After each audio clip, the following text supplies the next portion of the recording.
The the other batteries, the nickel cadmium. I don't recommend to use these, but I just acquired them from a guy to test them and to see if they would work. So we're gonna put those all together. That's our next project, and see if that battery bank will take a charge, and if it takes a charge, see how long it runs things for.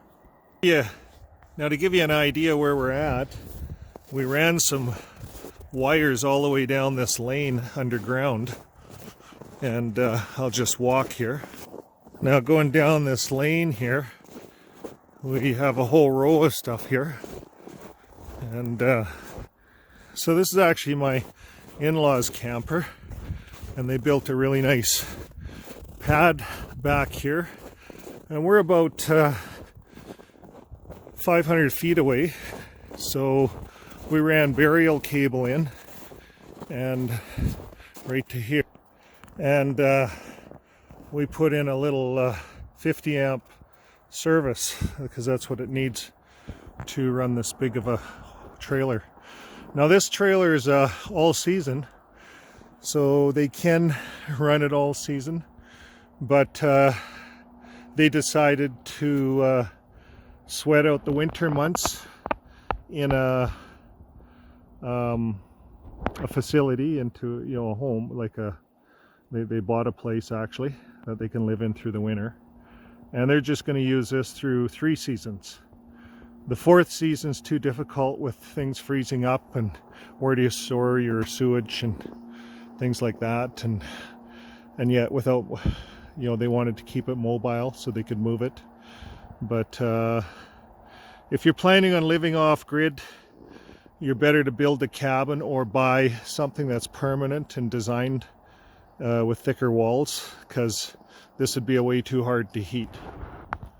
Now that little camper, we set that up, and we ran that on solar for the first summer, and we had a heck of a time because we had 3 panels out, and if you're trying to run a satellite dish and TVs and stuff all the time, it's just not going to cut it on a couple of RV batteries especially.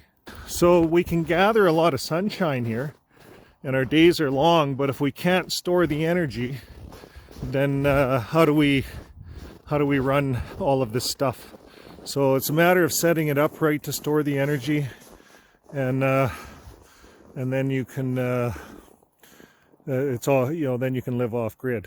But it's all in the batteries, so if you're going to spend money, really search out your batteries and how you're going to do it before you make a big investment, because either that or you're going to run a generator all the time, and it's going to be difficult. But in this case, we ran the 50 amp service, so that's it's the same as it's green energy still. It's run off our service, and we pull the energy in from the big tracker, and by zero netting we provide green energy. So this is actually the trail we did the power line down, and we buried it, and we went right to the sub panel at our power station there where the solar tracker is. There's a sub panel there, and that's where we did all the connections. Okay, we're back at the farm here, and so you see how the tracker's facing west, gathering that strip of sunshine, poking in through the west, and there's just a streak of it, and it's lined up and it's gathering all that extra energy. So if you're thinking of putting in a solar array, a tracker like this is definitely worth it. This is a Lorentz tracker. Now I'm not going to say all trackers are the same, because according to the Northwest Territories up here and some of the tests Power Corp has done, they've found that certain trackers seem to fall apart. This is a Lorentz tracker. Okay, I'm back underneath it. Now this is a Lorentz tracker, and the reason I like it, it's built like a piece of farm machinery. There's really nothing to go wrong with it. And it's only a single axis. It just goes east and west. It pivots like a piece of paper on that rail, on that bar. It's actually tubular square, real solid. And this thing is all made in Canada. It's made by Sentinel. Sentinel is a distributor. So what do you pay for the racking alone? Well, that Lorentz racking solution without the panels is right around $5,000. And that includes the piling. There's a 12-foot 8-inch piling that goes in the ground. And, you know, then you put your panels on it.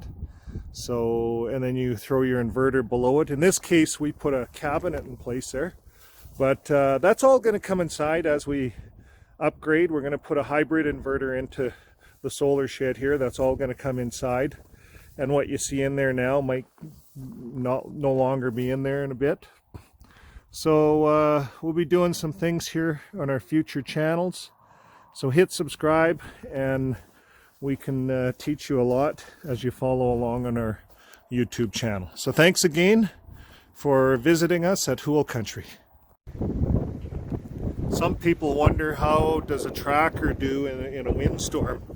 So we have a bit of gusting of the wind here, but I'm just gonna kind of aim at this so you can see it there.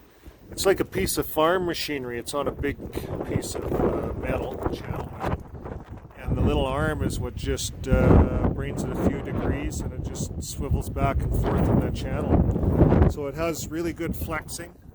Even though the wind's blowing and things are happening, this Lorentz system is actually rated for around 140 kilometers, 150 kilometers an hour.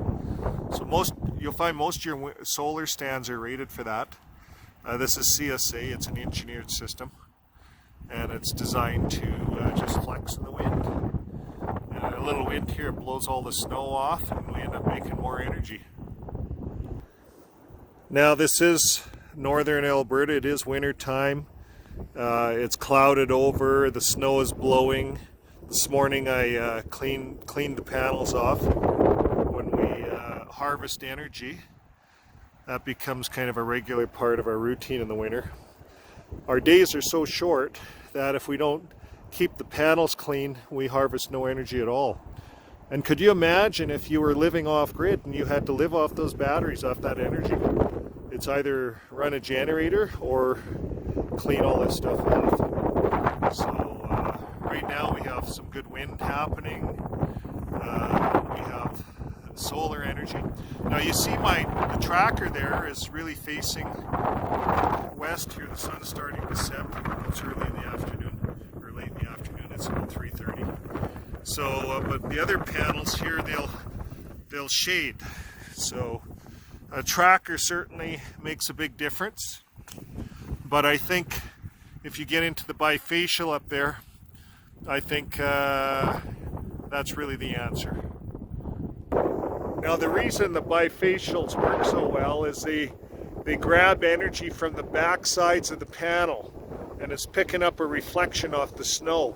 So even if the front side of the panel has snow on it, the bifacial is going to pick up energy from the back side.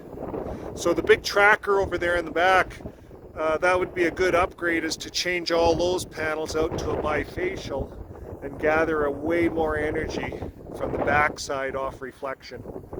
Okay, I'm back in. It's 3 o'clock now, and we're just going to check in on the batteries and see how everything's performing. So we went up a couple of volts. We're maintaining our 5 degrees here. So our wind is cranking out half an amp, 500, 600, 700, 800 milliamps. So that's pretty decent. We're getting some good gusts of wind.